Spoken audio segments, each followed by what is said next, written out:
This morning we got to partake in a lab to find out if the tissue sample we had was a match to an heir of King Tut.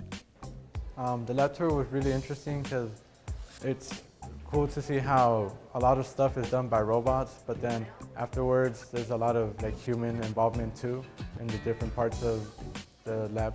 My favorite part was taking the tour and getting to see it's basically what we do here, but in a bigger process, and they produce more products. When I was looking through, it looked basically like what I've seen before, and it's kind of cool to actually walk through and see everybody actually in action doing what they do, going through the different parts of the lab, seeing them using the computers to design their equations and plan their experiments. At LifeTech, it was exciting.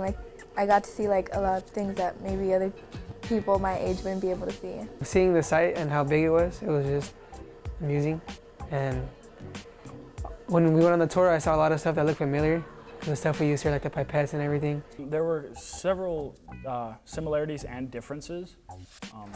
Obviously, Life Technologies has a bit bigger budget than Mira Mesa, but mainly the sophistication of some of the tools that they were using. Looking at all the different products they make and the different things they use that we use here, because it's pretty cool thinking from here I can just go get a job somewhere like that.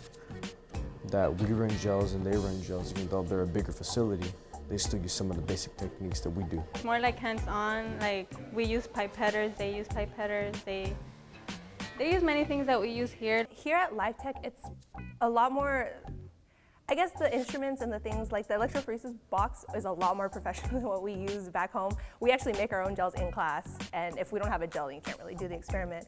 So there is kind of variations, but I mean, it's kind of the same thing of what we do back home. The same principles, the same techniques, the same ideas, just kind of more in a professional business setting. They said that writing a cover letter is one of the most important things to do, and that every small detail counts. Yeah, I got valuable feedback from my interview because it let me know what my resume was missing, what type of questions to ask, and how to respond and how to keep good eye contact. I think it was really helpful, and it really showed me a new format that I didn't know, and I think the format that they showed me is the better way.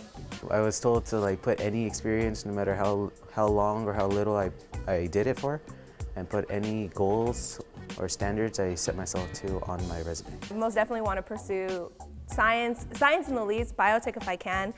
Right now, I'm really hoping to get into a pharmaceutical company, not just because of my dad, but because it's something that I wanted to do since I was younger, just because I feel like it's what I'm kind of good at. It's what I've always been comfortable with science. I've always been comfortable with math and all of that, and it just seems like something that just kind of fits what I do. And biotech ROP classes and coming here kind of makes it all feel like it's just right. Well, it's something that interests me too. If I don't further into nursing, maybe I would think about doing something like this. It was a great experience, and I recommend it for anybody that wants to learn more about biotech or any type of science. Maybe science more, actually. Thank you, LifeTech. Thank you, LifeTech. Thank you, LifeTech.